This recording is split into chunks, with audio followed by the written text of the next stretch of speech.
Primeiramente, eu queria agradecer a oportunidade de me apresentar aqui, representando principalmente a UNILA.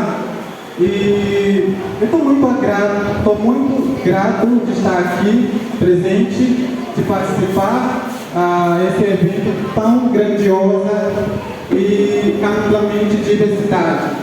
Por quê?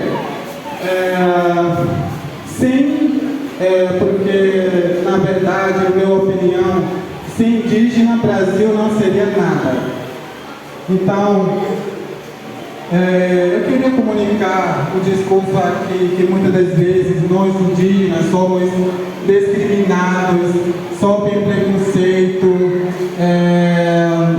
bullying na escola. Eu já sofri muito lá na universidade, onde estou agora atualmente, mas um dia eu queria desistir do meu sonho. Então, um amigo meu me aconselhou muito para não desistir do meu sonho,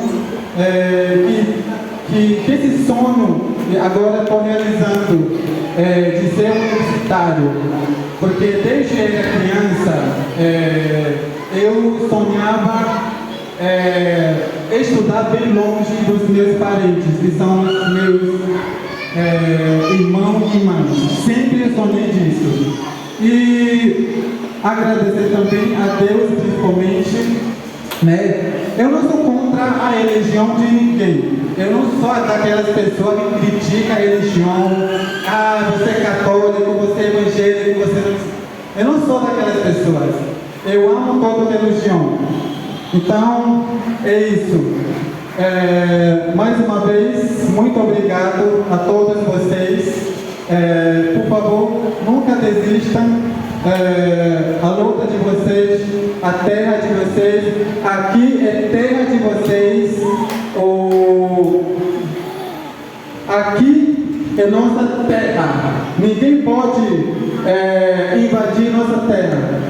E esse curso que estou cursando, a mediação cultural, eu acho não, com certeza é muito importante para mim e para todos os meus parentes aqui também.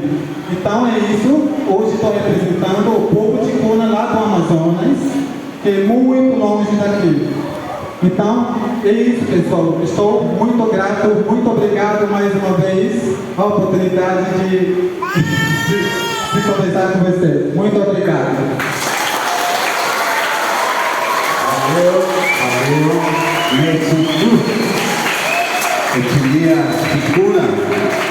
Eu conheci Etilia Ticuna na universidade da UNILA durante o meu curso da licenciatura intercultural do povo indígena.